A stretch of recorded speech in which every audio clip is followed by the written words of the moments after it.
Assalamualaikum warahmatullahi wabarakatuh. Senang sekali jumpa kembali dengan Wahyudi AS. Kali ini kita akan sajikan topik berkenaan dengan asesmen diagnostik pada implementasi di kurikulum Merdeka ya.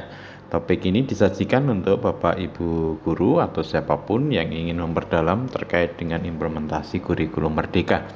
Kali ini kita akan sajikan terkait dengan asesmen diagnostik agar bisa dipahami lebih utuh. Mohon untuk bisa disimak dari awal hingga akhir. Oke, Bapak Ibu, ini ada sebuah pertanyaan ya, tentu ditujukan bagi Bapak Ibu, khususnya Bapak Ibu guru hebat ya. Pernahkah Bapak Ibu mengalami permasalahan berikut ya dalam pembelajaran?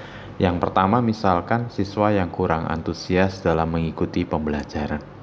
Tentu dalam kita mengelola pembelajaran seringkali kita dapati anak-anak didik kita yang mungkin ngantuk ya, atau mungkin tidak menunjukkan sikap yang semangat ya. Kemudian juga terlihat ogah-ogahan ya. Tentu ini permasalahan yang sering kita hadapi. Berikut juga misalkan siswa yang seringkali mengganggu temannya ya. Bisa jadi hal ini bukan karena siswa ini mungkin ya dalam tanda kutip tidak pandai, tapi memang mungkin dia kelebihan energi mungkin ya, mungkin mengganggu temannya sehingga menjadikan kelas tidak terkondisi dengan baik atau terganggu tentunya ya. Atau bisa juga siswa yang kerap kali tidak mengerjakan penugasan yang telah diberikan. Jadi setiap kali Bapak Ibu guru memberi penugasan, ada saja alasan tidak mengerjakan tugas yang diberikan. Dan bisa jadi pada anak-anak tertentu itu saja ya. Atau bisa jadi siswa yang kurang percaya diri jika diminta presentasi di depan kelas. Jadi ketika Bapak Ibu meminta untuk presentasi di kelas, mungkin belum sampai kata pertama tersampaikan, yang anak didik kita atau peserta didik kita sudah kembali ke tempatnya. Tentu ini menjadi problem yang seringkali Bapak Ibu hadapi, saya yakin ya. Juga mungkin Bapak Ibu sudah mengelola pembelajaran sudah berlangsung cukup jauh ya, tapi banyak siswa yang masih kurang memahami sehingga kembali menanyakan yang posisinya masih di awal. Nah, tentu ini sangat mempengaruhi nanti dalam proses pengelolaan pembelajaran ya. Jadi permasalahan-permasalahan yang disajikan ini, dan tentu banyak lagi permasalahan-permasalahan berikutnya, tentu ini sering muncul dan kita hadapi. Nah, tentu dari sini perlu kita memetakan ya. Nah, apa peta yang nanti bisa kita dapatkan atau kita bisa kumpulkan ya. Tentu salah satu alternatif solusinya adalah dengan kita melakukan asesmen diagnostik ya. Asesmen diagnostik itu apa? Asesmen diagnostik itu tujuannya untuk mendiagnosis kemampuan dasar siswa dan mengetahui kondisi awal siswa. Jadi dengan kita melakukan asesmen ini, kita berharap kita tahu betul peta dari siswa kita ya. Baik dari segi kemampuan ataupun dari kondisi dari siswa atau peserta didik kita itu sendiri. Nah, nanti di asesmen diagnostik ini akan dibagi menjadi dua ya. Jadi yang pertama adalah asesmen diagnostik non kognitif ya. Dan yang kedua adalah asesmen diagnostik kognitif ya. Nah, tentu dari dua asesmen yang bisa kita lakukan ini, tentu kita akan mendapatkan dua peta nanti ya. Peta terkait dengan kemampuan atau kondisi non kognitif dari peserta didik kita atau kemampuan terkait kognitif. Baik Bapak Ibu, kita akan awali dengan asesmen diagnostik non kognitif ya.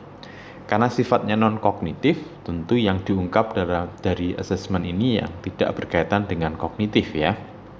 Oke, asesmen diagnostik non-kognitif yang kita lakukan di awal pembelajaran itu nanti tentunya akan bisa menggali banyak hal ya. Di antaranya sebagai berikut Bapak Ibu. Yang pertama adalah kaitan dengan well-being atau kesejahteraan psikologis dan sosial emosi siswa. Jadi Bapak Ibu, ketika kita mendapati anak-anak kita yang kurang antusias, tentu mungkin ada permasalahan ya terkait dengan kesejahteraan psikologis ya. terkait dengan sosial emosi dari siswa kita. Mungkin sedang ada permasalahan di rumah ya, atau memang situasi dari peserta didik kita ini pada situasi yang tidak siap untuk bisa mengikuti pembelajaran dengan baik ya. Jadi ada hal yang perlu kita ungkap di psikologis dari anak-anak didik kita. Jadi anak-anak yang mungkin kurang powerful ya, kurang bersemangat, atau mungkin terlihat sedih, atau terlihat kurang respect terhadap kita, tentu bisa kita ungkap dari asesmen non kognitif ini. Atau juga dari asesmen diagnostik non kognitif ini kita bisa menggali aktivitas siswa selama belajar di rumah ya. Jadi kita bisa mengungkap kira-kira seperti apa anak-anak kita pola belajarnya di rumah, atau seperti apa pola dukungan dari orang tua, atau sudah terbentukkah pola belajarnya di rumah, atau ketika setiap kali pulang dari sekolah di rumah, apa aktivitas-aktivitas yang dilakukan oleh siswa kita. Ini bisa kita gali lewat asesmen non kognitif, dan ini data ini sangat penting ya untuk kita bisa merancang pembelajaran berikutnya. Juga kita bisa mengungkap atau menggali latar belakang kondisi keluarga. Apakah peserta didik kita atau siswa kita dari keluarga yang harmonis, atau keluarga yang sedang broken home, atau dari keluarga yang permisif, atau keluarga yang tidak peduli atau abai terhadap pendidikan ya, atau perkembangan belajar dari siswa kita. Nah, ini bisa kita gali dari asesmen diagnostik ini. Berikutnya juga kita juga bisa menggali latar belakang pergaulan siswa ya. Jadi ketika anak-anak didik kita pulang, lingkungan di rumahnya seperti apa, lingkungan pertemanannya seperti apa, positifkah atau negatifkah ya, atau sudah cenderung ke dalam pergaulan yang berbahaya ya, yang perlu diantisipasi sejak dini. Nah, ini sangat penting ya, sehingga asesmen diagnostik non kognitif ini bisa dikembangkan. Berikutnya juga dari asesmen diagnostik non kognitif ini kita bisa menggali gaya belajar peserta didik kita ya, visualkah, kinestetikah, atau auditori ya, sehingga nanti ketika kita membelajar dan di kelas itu bisa lebih tepat pemilihan metode atau bahan ajar atau hal lain yang mensupport dalam proses pembelajaran. Tentu juga bisa kita deteksi karakter dari peserta didik kita, temperamenkah ya, apakah tipe pendiamkah, introvertkah, ekstrovertkah, atau hal yang lain. Serta bisa juga kita gali kaitan dengan minat siswa kita. Nah, di mana minatnya, di olahraga kah, di seni kah, di bidang sosial kah, atau hal lain yang mungkin ini perlu kita gali, kita ungkap ya, untuk bisa mendukung dari nanti ketika kita mempersiapkan pengelolaan pembelajaran pada peserta didik kita. Oke, Bapak Ibu, untuk tahapan kita merencanakan asesmen diagnostik non kognitif, pada prinsipnya ada 3 ya tahapannya, mulai dari persiapan, pelaksanaan, dan tindak lanjut.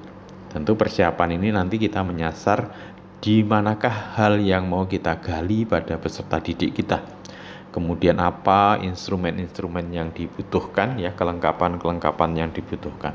Kemudian nanti di saat pelaksanaan tentu dalam pengambilan datanya, dan kemudian ditindak lanjut dari data yang sudah kita dapat, kita olah, nanti kita gunakan untuk apa. Berikut ini Bapak Ibu contoh kegiatan pelaksanaan dari asesmen diagnostik non kognitif ya. Oke, jadi di kegiatan asesmen diagnostik non kognitif ini salah satu alternatif kegiatan yang bisa dilaksanakan, yang pertama bisa kita menyiapkan alat bantu ya, berupa gambar-gambar yang mewakili emosi. Ini nanti tujuannya adalah untuk mengungkap kira-kira kondisi psikologis dari peserta didik kita seperti apa. Kita juga bisa menyiapkan pertanyaan panduan ya, seperti berikut. Jadi pertanyaan ini ditujukan untuk mengungkap ya, apa yang sedang kamu rasakan saat ini. Tentu ini menanyakan kaitan dengan emosi ya. Kemudian bagaimana perasaanmu saat belajar di rumah ya? Apakah senang, gembira, terpaksa, masih belum dengan kesadaran sendiri dan seterusnya. Bisa juga kita menyiapkan atau membuat daftar pertanyaan kunci ya mengenai aktivitas peserta didik kita. Tentunya ketika di rumah. Tentu ini untuk menggali apa aktivitas kegiatan selama di rumah, baik terkait dengan pembelajaran ataupun yang lainnya. Misalkan pertanyaan kuncinya sebagai berikut ya. Apa saja kegiatanmu selama belajar di rumah ya? Apa hal yang penting, yang paling menyenangkan dan tidak menyenangkan ketika belajar di rumah? Apa harapanmu? Ya, tentu ini beberapa aktivitas yang bisa digali ya, atau pertanyaan kunci yang bisa kita siapkan. Kemudian kita juga bisa meminta siswa itu mengekspresikan perasaannya selama belajar di rumah serta menggali aktivitas yang dilakukan ya. Tentu ini adalah upaya untuk mengungkap emosi dari peserta didik kita. Dan ini adalah upaya dalam kita mengumpulkan data dari siswa kita. Bisa jadi untuk bisa mendapatkan kira-kira data yang bisa kita dapatkan dari peserta didik kita, maka teknik yang bisa kita gunakan dengan kita minta peserta didik kita bercerita terhadap perasaannya seperti apa ya, kemudian aktivitas belajarnya di rumah seperti apa, sehingga data-data ini bisa kita nanti jadikan dasar untuk kita merancang pembelajaran khusus pada peta-peta di peserta didik kita. Nah, karena kenapa kita gunakan bercerita, mungkin ada anak-anak didik kita yang nyaman dengan menyampaikan ekspresi perasaannya dengan bercerita. Atau bisa juga ketika ada peserta didik kita yang punya kendala ya, tidak nyaman dengan bercerita, bisa dengan menuliskan ya. Kita siapkan kuesionernya atau pertanyaan-pertanyaan kuncinya, sehingga peserta didik kita tinggal mengekspresikan atau menuliskan ya. Atau bisa juga dengan menggambar ya. Bagi anak-anak didik yang punya terbiasa mengungkap ya isi perasaannya dengan menggambar, karena mungkin agak khawatir terhadap eksplisitas dari yang disampaikan, tentu mungkin dengan menggambar ini menjadi suatu hal yang lebih nyaman ya, sehingga dari sini kita akan dapat mendapatkan atau menggali data-data dari perasaan, emosi, aktivitas yang dilakukan peserta didik kita selama di rumah. Tentu Bapak Ibu, dalam strategi kita membuat tanya jawab ya, aktivitas tanya jawab, pastikan pertanyaannya jelas dan mudah dipahami.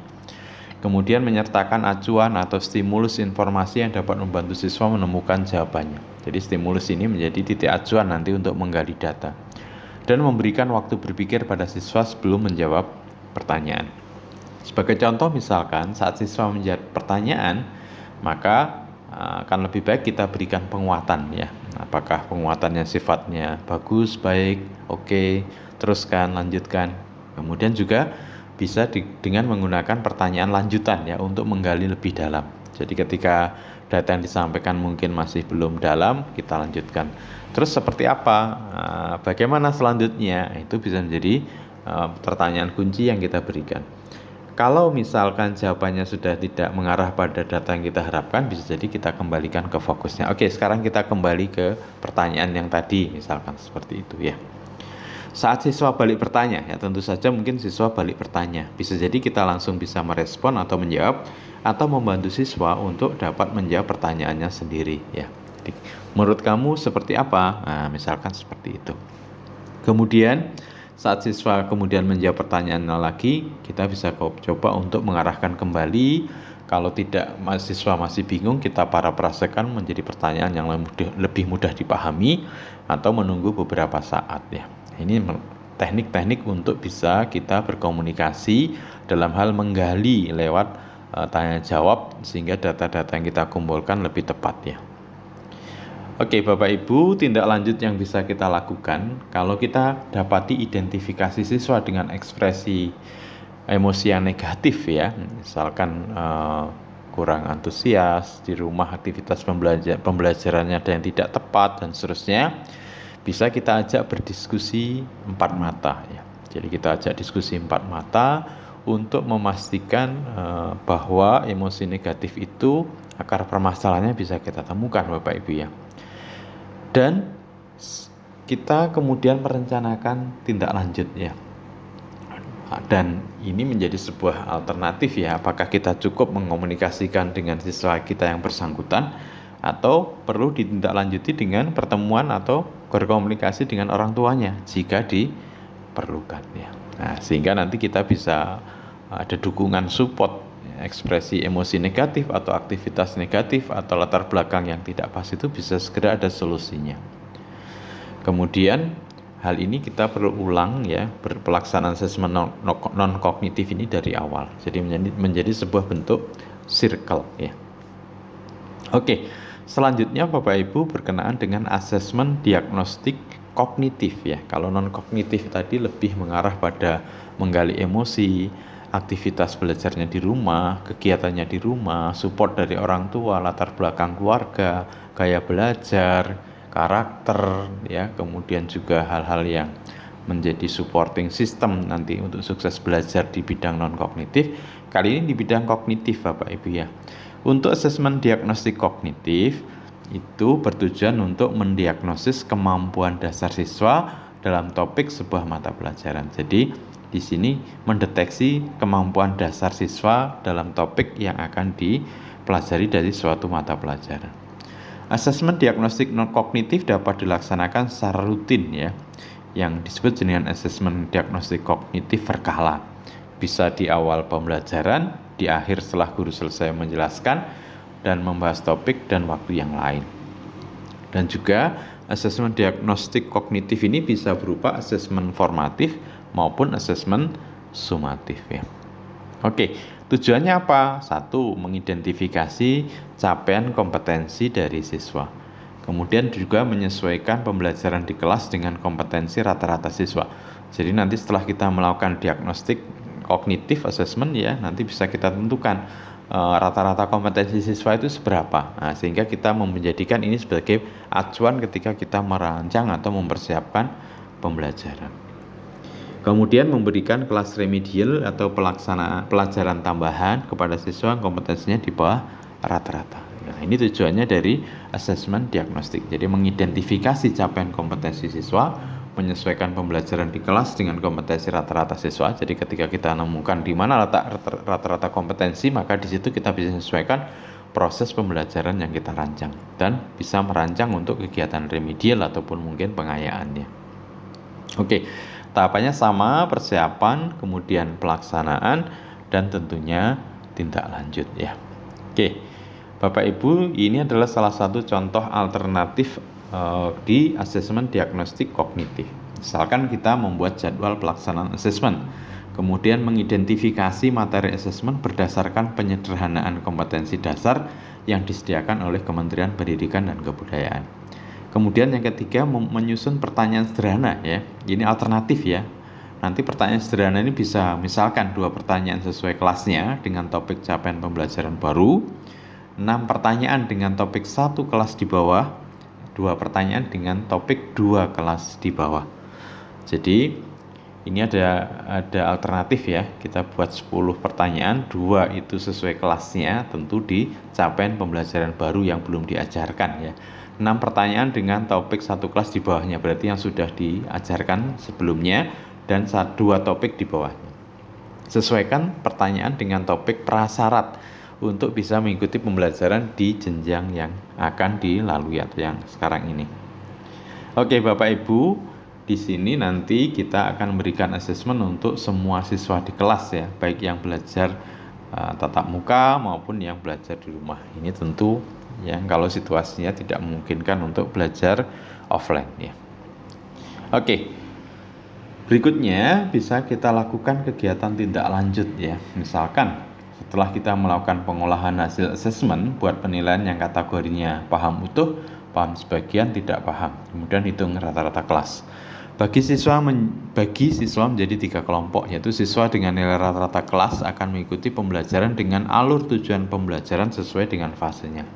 Jadi setelah kita kategorikan nanti yang sesuai anak-anak yang di golongan rata-rata kelas, maka dia akan mengikuti pembelajaran dengan alur tujuan pembelajaran atau ATP sesuai fasenya.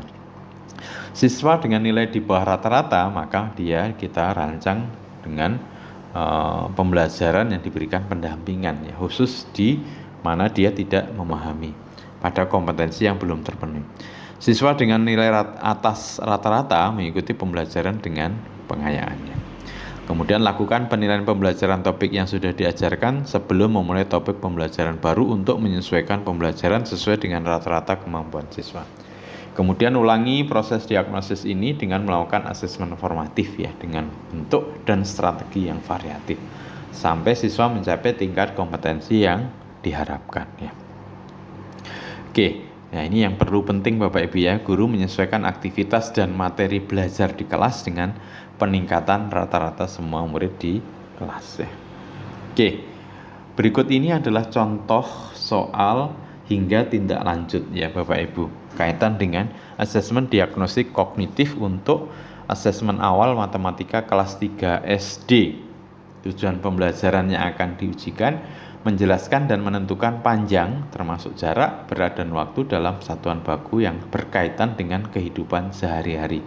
Kemudian prasyarat dari tujuan pembelajaran mendeskripsikan dan menentukan hubungan antar satuan baku untuk panjang, berat dan waktu yang umumnya, ya. Nah, kemudian di sini kita rancang Bapak Ibu soalnya. Perhatikan soalnya.